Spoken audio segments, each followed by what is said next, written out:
La France est le deuxième plus gros consommateur de manga au monde. Et c'est pas un hasard, la France a un gros vécu avec le manga et les animés. De par le Club Dorothée et toutes les émissions des années 80 et 90 qui en diffusaient, tout ceci a engendré une énorme culture nippone chez les Français de moins de 45 ans. Certains ont pensé qu'ils devaient se rendre au manga et sont partis au Japon. D'autres ont préféré ramener le manga en France. Et c'est le cas de Tony Valente, ancien auteur de bande dessinée et auteur de Radiant, manga écrit, dessiné, édité en France par Ankama Édition. Je sais pas si vous connaissez Ankama, c'est une petite boîte de Roubaix qui faisait des jeux vidéo à la base. Ils ont fait des trucs pas très connus, genre Dofus et Waku. À titre personnel, je suis très fan d'eux, et c'est pas juste parce qu'ils viennent de Roubaix. De leur univers, de cette envie de faire en France ce que personne d'autre n'oserait faire, tenter de créer des jeux vidéo, des séries, d'éditer tout en restant dans leur région natale, mais je suis pas là pour vous parler d'eux. Surtout que je pourrais continuer vraiment longtemps. Plutôt, je vous ai lâché l'air de rien, un nom vraiment important, Radiant. Pourquoi Radiant est important? Parce que l'adaptation animée a été faite par des Japonais. Et en quoi c'est important?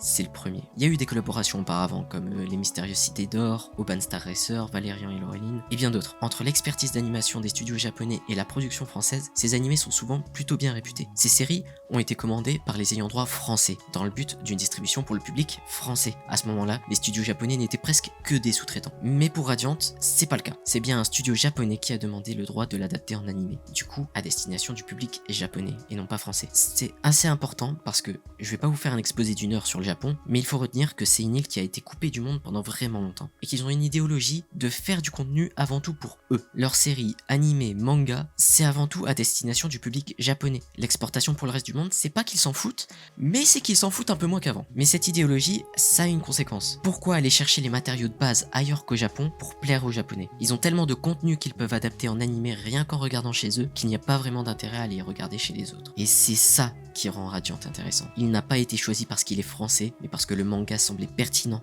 à adapter en animé. Des aveux même du producteur Yusuke Fujita, j'ai vu dans le manga le même potentiel que Dragon Ball et One Piece. Waouh! Il vend du rêve ce producteur, ça pique la curiosité tout ça. L'histoire de Radiant, c'est un univers fantastique. Des monstres, appelés Némésis, tombent du ciel. L'origine de ces monstres reste inconnue, mais une chose est sûre, ils ne sont pas là pour notre bien. Heureusement, des hommes et des femmes organisent la lutte contre ces Némésis. Ces individus sont des infectés rejetés par la société, et bien souvent aussi craints que les créatures elles-mêmes. Ils représentent pourtant le seul et unique rempart contre cette menace. Ce sont les sorciers. D'après certaines rumeurs, ces monstres tomberaient d'un nid de Némésis appelé Radiant. 7. Un jeune sorcier courageux et têtu se donne pour mission de trouver ce nid dont l'existence est encore incertaine. Perso, j'ai acheté le premier tome du manga quand il est sorti parce qu'il était produit par Ankama et la couverture m'avait attiré. C'est pas un hasard. Clairement, puisque je vous le disais tout à l'heure, Tony Valente est un ancien auteur de bande dessinée, ce qui explique qu'il gère aussi bien les illustrations en couleur et que ses cases débordent de détails, peut-être même trop par moment. Puis j'ai acheté les tomes suivants, jusqu'au 4, et j'ai pas continué parce que... la dèche. Mais du coup c'est cool, je vais pouvoir garder le manga en tête pour parler de l'anime, parce que oui, c'est ça qui nous intéresse aujourd'hui. L'intro aura été un peu longue, désolé. Alors, l'adaptation animée de Radiant. Actuellement, il y a 2 saisons, dont une doublée en français. Donc même toi petit canaillou au fond qui n'aime pas regarder des choses en VO, tu peux commencer à regarder. Même si j'ai pas beaucoup aimé la première saison, j'avoue. Je l'ai trouvée assez lente, qu'elle avait pas vraiment un bon rythme, qu'on ressentait pas l'aventure et l'action du manga. Du coup quand elle est sortie, je l'ai même pas suivie activement. Par là je veux dire semaine par semaine. Et je m'étais dit que je ferais mieux de lire le manga. Finalement je l'ai rattrapé il y a pas si longtemps parce que la première saison est sur Netflix. Et boum, ça fait une deuxième raison de regarder pour toi l'autre là. Au fond, ouais je sais, tu veux pas prendre un autre abonnement, tu veux pas regarder en streaming, tu veux regarder sur Netflix. Et bah c'est sur Netflix. Surtout qu'à la fin de celle-ci, il y a un petit truc. Un petit sursaut d'intérêt, quelque chose qui pourrait annoncer un truc énorme dans l'ambiance, dans l'animation. Il y a un petit boost de qualité sur cette fin de saison. Et puis là, il y a la saison 2. Putain, il faut la voir, la saison 2. À tous ceux qui n'ont pas trouvé la première saison incroyable, comme moi, regardez la suite. Honnêtement, ce manga respire le... je sais pas comment dire. C'est français. De par le scénario, bien sûr, à coup de gentil méchant, de méchant gentil. Un personnage principal à l'esprit vraiment shonen, avec ses démons intérieurs. J'ai ressenti la même chose qu'au début de Naruto, mais avec plus d'actualité. 7, c'est le nom du personnage principal, évolue du début de la saison jusqu'à la fin. Il gagne en sagesse, en altruisme. Pas l'altruisme du héros de Neketsu qu'il avait au début de la saison 1, où il voulait sauver tout le monde parce qu'il était gentil et c'est comme ça. Là, il y a un vrai message sur la famille, il y a même cette envie de déconstruire l'image du vieux senpai, plein de sagesse qui entraîne le héros. Il doit y avoir un clin d'œil à Tortue Géniale derrière, c'est obligé. Il y a un message écologique, un message sur le gouvernement, sur le racisme, sur la confiance aveugle. Cette saison fourmille d'idées, de réflexions, et je veux vraiment pas spoiler ça. Du coup, maintenant, je vais spoiler. Alors, reprenons dans l'ordre. Dans la première partie de la première saison, on a 23 minutes sur un poulpe qui boit du café dans les égouts. C'est horrible. Rien que de penser à son goût, je...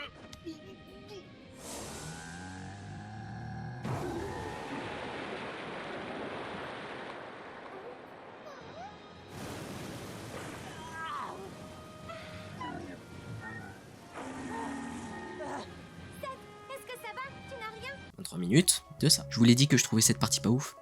Non, parce que dans le manga, ce truc dure... Bah, il dure pas, parce que putain, c'est pas dans le manga. Sérieux, ils font la moitié de la saison en adaptant uniquement le premier tome, où ils se permettent de rajouter des trucs qui ne servent à rien, et l'autre moitié de la saison, où ils rushent les 3 tomes qui suivent. 3 putains de tomes en 10 épisodes de 20 minutes. C'est pour ça que j'avais cette impression de rythme bizarre, trop lent au début, et qui accélère vraiment par la suite. Mais du coup, c'était quoi cet intérêt que j'ai eu à la fin de la saison? Cet intérêt, c'est elle, Ameline. C'est ce personnage qui va relancer la saison. Son histoire qui permet d'expliquer tous les tenants et aboutissants de ce monde. De montrer que pour certains, toutes les excuses sont bonnes pour arriver à leur fin, qui sont prêts à détruire des vies pour leur idéologie, prêts à abandonner des milliers de personnes parce qu'ils sont différents. Oui, cet animé est très critique sur le racisme. Ceux incarnant le racisme sont vraiment décrédibilisés. On nous crie que c'est eux les méchants, ils n'ont pas de morale. Certains sont juste vraiment cons et ils finissent mal. Mais bon, ça, on remercie le scénario et donc le manga. Au niveau de l'animation, c'est ce moment qui m'a donné des frissons. Espèce de sale petite ordure! Comment as-tu pu oser me frapper au visage? Tu te précipites encore! Vends tes bêtes! Crève! Abomination!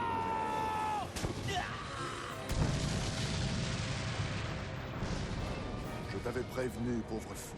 Il a réussi à balayer un thaumaturge d'un revers de main. Mais est-ce que c'est vraiment Seth?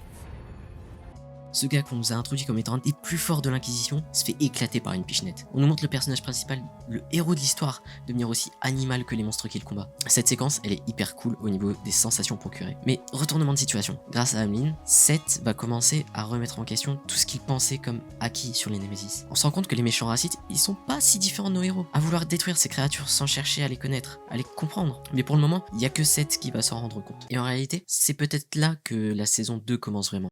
Plus tôt, je vous disais qu'il y avait un message écologique et sur la confiance aveugle. Dans cette saison, c'est assez clair. Il y a un parallèle entre le Fantasia et l'oxygène. Lorsque la forêt qui entoure la ville meurt, littéralement tout le Fantasia de la zone disparaît. Ce Fantasia que certains utilisaient pour la magie, mais qui pour d'autres, plus faibles, était nécessaire simplement pour vivre. Et en échange des dégâts causés à la forêt, la nature se venge. On peut imaginer que c'est l'équivalent des catastrophes naturelles du monde réel. Ainsi, un message de Tony Valente assez clair s'écrit. Il faut arrêter de détruire la nature en polluant, ou il y aura des conséquences directes sur nous autres êtres humains.